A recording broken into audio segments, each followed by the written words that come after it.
पथ जो योजना है, हम नहीं समझते हैं कि ये एक सकारात्मक कदम है और इसको रोल बैक कर कर हम जो पक्की भर्तियां होती थी फौज के अंदर उसको दोबारा चालू करने की बात रखेंगे। और मैं समझता हूँ इस बात को हम अपने मैनिफेस्टो में भी पूर्ण तरह स्पष्ट तरीके से रखेंगे।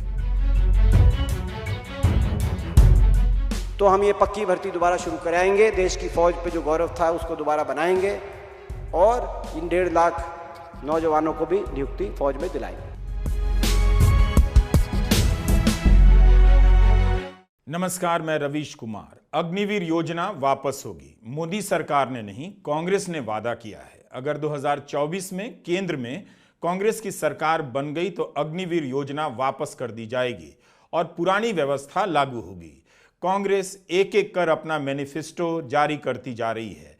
न्याय यात्रा के दौरान सबसे पहले देश भर में जाति की गणना और आरक्षण की सीमा 50% से अधिक करने का वादा किया गया। उसके बाद दूसरा बड़ा वादा किया एमएसपी की लीगल गारंटी देने का और तीसरा वादा अब किया गया है अग्निवीर योजना समाप्त कर देने का। कल ये परसों कहा गया कि हम डिफेंस एक्सपोर्ट से बहुत पैसा कमा रहे हैं। ये भी कहा गया कि हम आत्मनिर्भर हो रहे हैं, हम इंडिजिनस मैन्युफैक्चरिंग कर रहे हैं। अगर हमारे डिफेंस डिपार्टमेंट को इतनी आमदनी हो रही है और हम लोग इतने सक्षम हो रहे हैं तो सबसे ज़्यादा महत्वपूर्ण ये होगा कि हमारे जो शौर्यवीर सैनिक हैं उनके जीवन के लिए, उनकी भर्ती के लिए, उनकी नौकरी, पेंशन, परिवार की सुख सुविधाओं के लिए हम लोग संसाधन को जाहिर करें। ये अग्निवीर जो बनने जा रहे हैं इसका विरोध करने के लिए कांग्रेस पार्टी ने, जब ये योजना लॉन्च हुई उसी समय से हम लोगों ने विरोध किया था, क्योंकि हमें लगा कि ये 4 साल की नौकरी देने के बाद सिर्फ 25% लोगों को स्थायी रूप से फौज में भर्ती किया जाएगा और बाकी 75% लोगों को रिलीज कर दिया जाएगा। अभी कहा जा रहा था कि 10% की पैरामिलिट्री जो है आर्म्ड फोर्सेस सीएपीएफ हैं उसमें उनके लिए आरक्षण दिया गया है, लेकिन जो एक्स सर्विसेजमैन के लिए जो ऑलरेडी रिजर्वेशन है उसमें सिर्फ 2.49% सरकारी पद भरे गए हैं। जो पूर्व सैनिकों के लिए पद आरक्षित हैं अब तक उसमें सिर्फ 2.49% पद भरे गए हैं। फिर कहा गया कि अलग अलग स्टेट गवर्नमेंट्स अनाउंस करेंगी कि जो 75% अग्निवीरों को हम छोड़ देंगे वो कहाँ अब्जॉर्ब होंगे। एक आध राज्य ने किया है, बाकी राज्यों ने किया नहीं। बेसिकली जो लोग 4 साल की नौकरी के बाद एक कम उम्र में रिटायर हो जाएंगे उनके भविष्य का कुछ पता नहीं, उनको पेंशन भी नहीं मिलेगी, उनको ग्रेच्युटी जो 11 लाख रुपए की दी जा रही है उसका भी जो आधा पैसा है उनकी तनख्वाह से कट रहा है। तो कहीं ना कहीं ये कॉस्ट कटिंग के चक्कर में हम लोग अपनी सेना की भर्ती की जो प्रक्रिया है उससे खिलवाड़ कर रहे हैं। पहली पदयात्रा और इस बार की न्याय यात्रा में राहुल गांधी लगातार अग्निवीर योजना का विरोध कर रहे हैं। इस योजना के विरोध के बाद भी राहुल गांधी को कई राज्यों में युवाओं का साथ नहीं मिला, या मिला भी तो कांग्रेस को इसके सहारे सत्ता नहीं मिली। 3 बड़े राज्यों में कांग्रेस हार गई। हार के बाद भी कांग्रेस ने इस मुद्दे को नहीं छोड़ा है। 4 साल में किया तो आपको मालूम है कि अब हिंदुस्तान में 2 तरीके के शहीद होंगे। एक सेना वाला जब शहीद होगा उसे शहीद का दर्जा दिया जाएगा, और दूसरा जो अग्निवीर होगा जब वो शहीद होगा उसको शहीद का दर्जा नहीं दिया जाएगा, उसकी लाश को परी कर दिया जाएगा और उसको भूल दिया जाएगा। अग्निवीर योजना में जो शहीद होगा उसको ना पेंशन मिलेगी, परिवार को ना पेंशन मिलेगी, ना मदद मिलेगी, कुछ नहीं।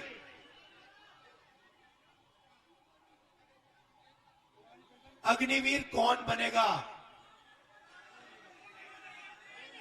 मैं आपको बताता हूं। जाएंगे सब अंदर, 4 साल बाद 4 में से 3 को लात मार के बाहर भगा दिया जाएगा।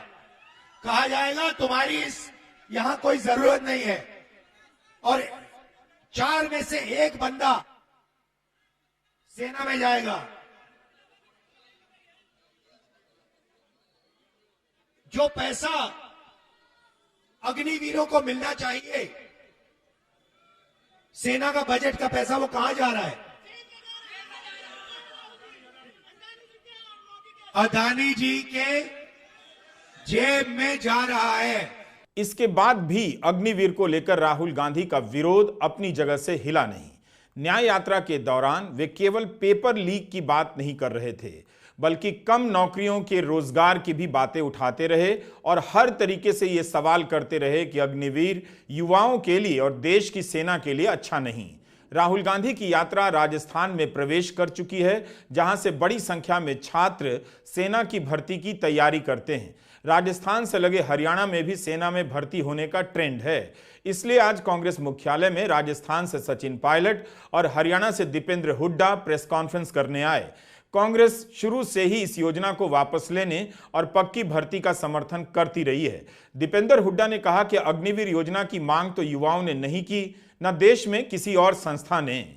उन्होंने यह भी कहा कि जब से अग्निवीर योजना शुरू हुई है, हरियाणा में भर्तियां कम हो गई हैं। और बहुत से ऐसे प्रदेश जैसे हरियाणा प्रदेश, हमारे प्रदेश में नौजवानों के दिलों में जज्बा, देशभक्ति का जज्बा, देश के लिए सर्वोच्च निछावर करने का जज्बा, सुबह उठ के कड़ी परिश्रम, मेहनत, प्रैक्टिस, दंड बैठक, रेस अपने गांव में, अपने शहर कस्बे में जो नौजवान लगाता था कि देश के तिरंगे में लिपट के अगर मेरा शरीर कभी शहीद होकर अगर वापस आए तो वो मेरे लिए गौरव का विषय होगा। उस देश में, उस प्रदेश हरियाणा जैसे प्रदेश में जहां हर साल आज़ादी के बाद से 2019 तक 5,500 की हमारी पक्की भर्ती होती थी, आज वो पिछले वर्ष केवल 964 अग्निवीर लिए गए, जिसमें से 722 वापस आ जाएंगे, केवल 210 के करीब पक्के किए जाएंगे। कहां 5,500 की पक्की भर्ती है जैसा हरियाणा जैसे प्रदेश में, और कहां केवल 210 की पक्की भर्ती प्रति वर्ष। ये कितना, मैं समझता हूं कि जहां हमारा नौजवान देश की सीमाओं पे जाकर अपनी जान हथेली पे रख के देश की सुरक्षा करता था, आज वो डंकी के रास्ते दूसरे देशों की सीमाओं पे गैर कानूनी इलीगल इमिग्रेशन के माध्यम से उन सीमाओं के अंदर जाकर वहां पे मजदूरी करने के लिए मजबूर हो रहा है। देश में सबसे ज्यादा बेरोजगारी हो गई हरियाणा में, कहीं अपराध की बात आ रही है, तो स्थिति है। तो आज नौजवान की रुचि कम हुई, कोचिंग सेंटर बंद हो गए। हरियाणा, राजस्थान, उत्तराखंड, हिमाचल जैसे प्रदेशों में कोचिंग सेंटर जो फौज के होते थे, बड़े बड़े कोचिंग सेंटर बंद हो गए, तो रुचि कम हुई नौजवान की। उसके लिए कौन जिम्मेदार है? तो इस तरह अग्निवीर योजना की वापसी के ऐलान के लिए कांग्रेस ने अपने 2 बड़े नेताओं को प्रेस कॉन्फ्रेंस में भेजा, मगर सचिन पायलट और दीपेंद्र हुड्डा को यह भी पता करना चाहिए कि उनकी इस प्रेस कॉन्फ्रेंस को कितने चैनलों पर लाइव दिखाया गया। अगर दोनों नेताओं ने कांग्रेस छोड़ने को लेकर आज प्रेस कॉन्फ्रेंस की होती तो सारे चैनलों पर उनकी प्रेस कॉन्फ्रेंस लाइव चल रही होती। इन दोनों पर घंटों बहस होती और सभी बहस में दोनों कांग्रेस के बहुत बड़े नेता बताए जाते।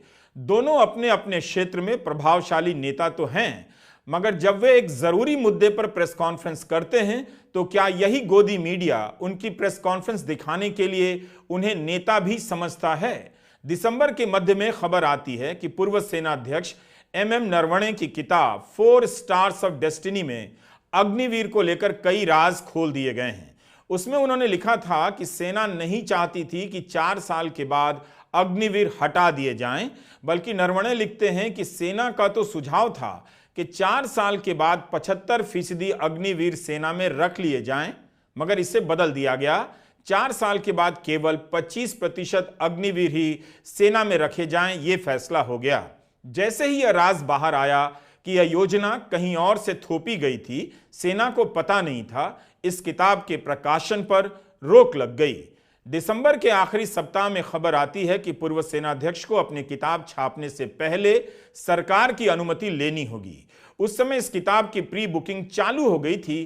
तारीख का ऐलान हो गया था कि 15 जनवरी को इसका लोकार्पण होगा, मगर अब तो पुस्तक मेला भी आकर जा चुका है। इस किताब का कहीं अता पता नहीं। पूर्व सेनाध्यक्ष भी इसे लेकर नहीं बोल रहे हैं कि उनकी किताब नहीं छप रही है और क्या स्टेटस है। जनवरी में खबर आई कि अमेजॉन ने पुराने ऑर्डर कैंसिल कर किताब के डिलीवर होने की नई तारीख दी है। अब यह किताब 30 अप्रैल को डिलीवर होगी। वायर ने रिपोर्ट छापी थी कि किताब रक्षा मंत्रालय और विदेश मंत्रालय से मंजूरी का इंतजार कर रही है। पूर्व सेनाध्यक्ष की किताब को कब मंजूरी मिलेगी किसी को पता नहीं। दीपेंद्र हुड्डा ने सवाल किया है कि इस योजना को लाने का आइडिया किसका था। ना किसी राजनीतिक दल ने यह मांग करी। मैं सवाल पूछना चाहता हूं, ना घोषणा पत्र में था किसी राजनीतिक दल के, ना इतने वर्षों में मांग आई कि देश की फौज की चयन प्रक्रिया बदली जाए। जिस फौज पे हमें गर्व था, जिस फौज ने बार बार दुश्मन को का शीश झुकाने का काम किया था, हमेशा हमारे झंडे तिरंगे को ऊंचा रखने का काम किया था, उसकी भर्ती प्रक्रिया बदली जाए। हम सरकार से पूछना चाहते हैं ये ऐसा फैसला आपने क्यों लिया, और इस फैसले के अब दुष्परिणाम देश के सामने आने लगे। पहला दुष्परिणाम, जैसा कि हमने आपत्ति इस पे करी कि 4 साल के बाद बिना पेंशन घर वापस आ जाएगा, तो कहां जाएगा। जिस पर कैलाश विजयवर्गीय जी का बयान आया कि ऐसे नौजवानों को भाजपा कार्यालय के द्वार पे चौकीदार की हम नौकरी देंगे। मैं बता देना चाहता हूं भारतीय जनता पार्टी वालों को, ये देशभक्ति का भाव, आप देश की फौज पे राजनीति करना चाहते हैं, लेकिन देश की फौज में जो नौजवान जाता है जिस देशभक्ति के भाव से, वह आपके कार्यालय के बाहर 4 साल के बाद आकर चौकीदार के भाव बनने के भाव से नहीं वो जाता, वो देश के लिए सर्वोच्च निछावर करने की बात का अपने मन में सोच के जाता है। अब सवाल उठता है कि क्या सेना की भर्ती के लिए तैयारी करने वाले देश भर के लाखों छात्र सिर्फ एक घोषणा से मोदी के प्रति अपनी निष्ठा बदल लेंगे। अगर इसका जरा भी डर होगा तो बीजेपी भी तुरंत वादा कर देगी कि वह अग्निवीर वापस ले लेगी। लेकिन हिमाचल चुनाव में हार के बाद भी बीजेपी ने ऐसा नहीं किया।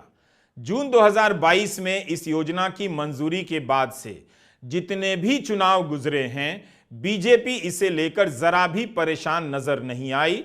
चुनावी नतीजे भी उसी के पक्ष में ज्यादातर राज्यों में गए हैं। यह सारी बातें ठीक हैं कि युवा सेना की भर्ती के लिए दिन रात तैयारी करते हैं, चाहते हैं कि सुरक्षित और पक्की नौकरी मिले, पेंशन हो और शहीद होने पर सम्मान मिले। लेकिन इसके बाद भी यह समझ लेना कि वे इसी आधार पर वोट देने जाएंगे कांग्रेस को थोड़ी जल्दबाजी होगी। एक ऐसे समय में जब प्रधानमंत्री मोदी विरासत के नाम पर केवल मंदिरों के दर्शन कर रहे हैं, उनके आसपास विकास को विरासत के विकास का नाम दे रहे हैं, हर समय एक अवतार की मुद्रा में दिखाए जा रहे हैं। अगर युवाओं के इन मुद्दों का असर उन पर होता तो वे युवाओं के बीच जाते, मंदिरों में कम जाते। उनकी गतिविधियों को देखकर लगता है कि वे मंदिरों के जरिए युवाओं से लेकर जनता के दिलों तक पहुंच रहे हैं। क्या राहुल गांधी नौकरी और भर्ती के सवाल उठाकर जनता के दिलों तक पहुंच पाएंगे, खासकर युवाओं के? हम ये बात इसलिए भी कर रहे हैं क्योंकि राहुल गांधी ने इस मुद्दे को लगातार उठाया है। उनके YouTube चैनल पर भी इससे संबंधित युवाओं से बातचीत के कई वीडियो हैं। एक वीडियो है जिसे 30 दिसंबर 2023 को पोस्ट किया गया है। चंपारण से पदयात्रा कर नौजवान उनके घर आए, उनसे मुलाकात की। इन नौजवानों ने राहुल गांधी को बताया कि वे सेना की भर्ती की परीक्षा पास कर चुके थे, नियुक्ति पत्र का इंतजार कर रहे थे, लेकिन तभी अग्निवीर योजना थोप दी गई, पुरानी भर्तियां बंद कर दी गईं। जो सर हमें डिले का जो नोटिस मिला था लास्ट टाइम, तो वो मिला था 31 मई 2022 और 14 जून को सर ये लेके आ गए थे। 15 दिन बाद सर अग्निपथ आ गया था, उसमें सर कैंसिल कर दिया। मतलब उनको पहले से मालूम था? जी सर। सर नोटिस में ये बोला जाता था कि अब ये डिले है कुछ एडमिनिस्ट्रेटिव रीजंस की वजह से, जल्दी होगी भर्ती पूरी। कभी हमें ये नहीं बोला कि आपकी भर्ती कैंसिल कर दी चिट्ठियां हैं? चिट्ठियां हैं, दिखाओ जरा। सर ये नोटिस है सर 1 ईयर तक सर यही अपडेट आता रहा, वेबसाइट पे अपडेट था। सर ये राजनाथ सिंह जी का लेटर है जो उन्होंने हमको दिया था, और ये सर बच्चों का डेलीगेशन गया था राजनाथ सिंह जी से मिलने, उसका फोटो है। 10 जुलाई को सर हमारी ज्वाइनिंग लेटर आ जानी थी 2021 में, ये सिलेक्टेड लड़के हैं। Yes sir. सर ये मेडिकल के बाद जो फिट और अनफिट के लिस्ट सर ये बहुत लंबी लिस्ट है, 4800 के आसपास इसमें बच्चे हैं। वही लड़के जा रहे हैं जो मजबूर है घर मजबूर पूरे 4 साल। जिसको ये है कि थोड़ा बहुत भी पैसा जो मिलेगा उससे हमारे घर की थोड़ी हालत सुधर जाएगी। मैंने 12th पास किया और उसके बाद से ही ये प्रोसीजर चालू किया और अब आके लास्ट में यही था, ऑप्शन यही बचा था, अब ये भी टूट गया। अब बस कोई इच्छा ही नहीं होती जीने की, है कि शायद हमारा ये प्रोसेस पूरा हो जाए और हमें ये मौका मिल जाए, बाकी कुछ नहीं बचा है। सर आर्मी के अलावा दूसरा कुछ सोचा ही नहीं था सर हमने। सर दिन रात एक करके मेहनत किया था, 8 साल मेहनत किया हूँ तब जाकर सर 2 मेडिकल क्लियर हुआ। सर हमें जिंदा लाश बना दिया गया है सर, इससे बड़ी हो तो कहीं खड़ा करके सर 63 सुसाइड। क्या आप जानते हैं कि इस वीडियो को कितने व्यूज मिले हैं? इस एक वीडियो को 10 लाख से कम व्यूज मिले हैं, जबकि सेना की भर्ती की परीक्षा 50 लाख से अधिक नौजवान देते हैं, तब भी इसका व्यूज 10 लाख नहीं है। इसके बाद भी राहुल गांधी ने इस मुद्दे पर सुनना और बोलना कभी बंद नहीं किया। असम में भी उन्होंने भारत जोड़ो न्याय यात्रा के दौरान अग्निवीर को लेकर युवाओं से बात की, युवाओं ने उनसे मुलाकात की। इस वीडियो को राहुल गांधी ने अपने चैनल पर 24 जनवरी के दिन पोस्ट किया है। इसका थंबनेल है अग्निवीर का अन्याय, पेंडिंग भर्ती, पेंडिंग न्याय। क्या आप जानते हैं कि इस वीडियो को कितने व्यूज मिले हैं? 75,000 से भी कम व्यूज मिले हैं। जबकि किसी भी भर्ती में युवाओं के शामिल होने की संख्या 10 लाख से ही शुरू होती है, लेकिन तब भी उनके ही मुद्दे पर राहुल गांधी के वीडियो को कितने कम व्यूज मिले हैं। हम अग्निवीर और उस पर राहुल गांधी के वीडियोस पर मिले व्यूज की बात क्यों कर रहे हैं? अगर यह मुद्दा युवाओं का सबसे बड़ा मुद्दा होता तो क्या इस वीडियो को ज्यादा नहीं देखा जाना चाहिए था? मीडिया में तो राहुल गांधी की ऐसी बातचीत टीवी चैनलों पर यूं ही नहीं दिखाई जाती, ना अखबारों में छपती है। लेकिन जो युवा पीड़ित हैं, क्या वे भी नहीं देखते? जो इंटरनेट पर लंबा समय बिता रहे हैं, जिनके बारे में राहुल गांधी अपनी सभाओं में कह रहे हैं कि आप 7 घंटा 8 घंटा मोबाइल फोन पर बिताते हैं, इसका मतलब है आप देश की जरूरी मुद्दों से, सवालों से दूर हो रहे हैं। इसके बाद भी क्या युवाओं को उनके अपने ही मुद्दों में दिलचस्पी नहीं है? यह तीसरा वीडियो भी हमें राहुल गांधी के चैनल पर मिला है। इसे 31 जनवरी को पोस्ट किया गया। इस वीडियो को 2.5 लाख व्यूज मिले हैं। इसमें भी राहुल गांधी युवाओं के साथ अग्निवीर को लेकर बात कर रहे हैं। सवाल यह है कि जो नेता जनता के इस सबसे बड़े मुद्दे पर लगातार बात कर रहा है, क्या जनता उसे सुन भी रही है? खासकर वो जनता जो इससे सीधे तौर पर प्रभावित है। हमारे कहने का कहीं से यह मतलब नहीं कि राहुल गांधी को यह मुद्दा नहीं उठाना चाहिए, बल्कि यह बताना है कि इस मुद्दे के बाद भी उन्हें हार मिल रही है। युवाओं ने उन्हें हाथों हाथ नहीं लिया, लेकिन इसके बाद भी राहुल गांधी ने यह मुद्दा नहीं छोड़ा। राजनीति में लगातार हारते रहने के बाद भी अपनी सोच, अपने मुद्दों में यकीन बनाए रखना बहुत बड़ी बात होती है, जोखिम की बात होती है।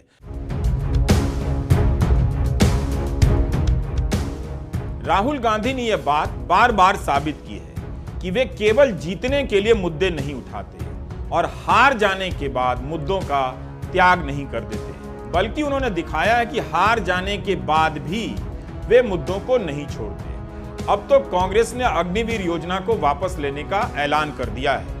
YouTube पर वीडियो को व्यूज मिलना राजनीति का पैमाना बिल्कुल नहीं है, तब भी नहीं जब बहुत व्यूज मिल सकते थे। लेकिन इससे पता चलता है कि जिन युवाओं की बात राहुल गांधी लगातार कर रहे हैं, वे युवा कहां हैं, किस तरफ हैं। राहुल गांधी को उनकी तरफ पहुंचने में शायद बहुत लंबा वक्त लगेगा। लिए जो लोग 4 साल की नौकरी के बाद एक कम उम्र में रिटायर हो जाएंगे, उनके भविष्य का कुछ पता नहीं, उनको पेंशन भी नहीं मिलेगी, उनको ग्रेच्युटी जो 11 लाख रुपए की दी जा रही है उसका भी जो आधा पैसा है उनकी तनख्वाह से कट रहा है। तो कहीं ना कहीं ये कॉस्ट कटिंग के चक्कर में हम लोग अपनी सेना की भर्ती की जो प्रक्रिया है उससे खिलवाड़ कर रहे हैं। सबसे महत्वपूर्ण बात यह है जिसके बारे में आपको दीपेंद्र जी बताएंगे, जो राज्य ऐसे हैं जहां सबसे ज़्यादा भर्तियां होती हैं, जहां लोग बहुत चाव से, शौक से और एक मातृभूमि की रक्षा करने की भावना से सालों तक प्रशिक्षण करते हैं, तैयारियां करते हैं, और एक गांव में माहौल होता है कि हम फौज की भर्ती की तैयारी कर रहे हैं। ऐसे लगभग 2.25 लाख लोग हैं जिनको आपने भर्ती दी लेकिन ज्वाइन नहीं कराया, उन्होंने बहुत लंबे समय से वो धरना देने अपनी मांग को रख रहे हैं। हम लोग कहना चाहते हैं कि अगर ये भारत सरकार G20 पे 4,100 करोड़ रुपए खर्च कर सकती है, प्रधानमंत्री के हवाई जहाज के लिए 8,400 करोड़ खर्च कर सकती है, सेंट्रल विस्तार प्रोजेक्ट के लिए 20,000 करोड़ खर्च कर सकती है, और इस वर्ष सरकारी इश्तिहारों के लिए 6,500 करोड़ खर्च कर सकते हैं, तो मैं मानता हूं कि हम लोग सिर्फ पैसा बचाने के लिए अपनी भर्ती की पूरी प्रक्रिया से खिलवाड़ करें, ये भविष्य के लिए, हमारी आंतरिक सुरक्षा के लिए, हमारे भारत की इंटेग्रिटी सिक्योरिटी के लिए कहीं ना कहीं चैलेंज बन सकता है। अच्छा है कि कांग्रेस जनता के मुद्दों के साथ खड़ी है, वो मंदिर मंदिर जाकर जनता तक पहुंचने का प्रयास नहीं कर रही। कांग्रेस अध्यक्ष मल्लिकार्जुन खड़गे ने आज राष्ट्रपति को पत्र लिखा है कि भारत सरकार के एक फैसले के कारण 2 लाख लड़के और लड़कियों का भविष्य अधर में लटक गया है। इन सभी का 2019 से 2022 के दौरान भारतीय सेना के लिए चयन हुआ था। इन्हें सूचित भी किया गया कि सेना में लिए जाएंगे। 31 मई 2022 तक वे इस भरोसे में रहे कि उनकी भर्ती होगी, नियुक्ति पत्र मिलेगा, भर्ती के लिए बुलावा आएगा। मगर उस दिन भारत सरकार ने पुरानी भर्ती की प्रक्रिया समाप्त कर दी और अग्निवीर योजना शुरू कर दी। खड़गे ने लिखा है कि इस नौकरी के लिए युवाओं ने वर्षों मेहनत की है। 50 लाख नौजवानों ने आवेदन भरे थे और इन सभी ने 250 रुपए दिए थे। उनसे 125 करोड़ रुपए वसूले गए जो वापस नहीं किए गए। इस कारण इन युवाओं की खुशी छिन गई है। कई युवाओं ने अपनी जिंदगी भी खत्म कर ली। मैं आपसे अपील करता हूं कि इनके साथ न्याय करें। 2 लाख नौजवानों के सेना में भर्ती होने की संभावना हमेशा के लिए समाप्त हो गई। क्या बीजेपी के सांसदों को इन नौजवानों की आवाज नहीं उठानी चाहिए थी? क्या गोदी मीडिया को इनकी बात लगातार नहीं करनी चाहिए थी? कोई इस मुद्दे पर नहीं बोल रहा है, फिर भी कांग्रेस बोल रही है। कांग्रेस के अध्यक्ष राष्ट्रपति को पत्र लिख रहे हैं, यह जानते हुए भी कि उन्हें वोट नहीं मिलने वाला है। अग्निवीर योजना की आलोचना बीजेपी के समर्थक सैनिक अधिकारियों ने भी की थी, मगर अब विरोध की आवाज सुनाई नहीं देती। क्या इन सभी बड़े वादों के सहारे कांग्रेस 2024 की चुनावी सभाओं में प्रधानमंत्री नरेंद्र मोदी और उनकी बीजेपी को टक्कर दे पाएगी? अभी तक कांग्रेस के दोनों गारंटी, आरक्षण की सीमा बढ़ाने, जाति की गणना करने और एमएसपी की गारंटी देने के वादे पर बीजेपी ने कोई संज्ञान नहीं लिया है। शायद वह इन वादों से बिल्कुल परेशान नहीं लगती है। कुछ फर्क नहीं पड़ता, कुछ फर्क नहीं पड़ता।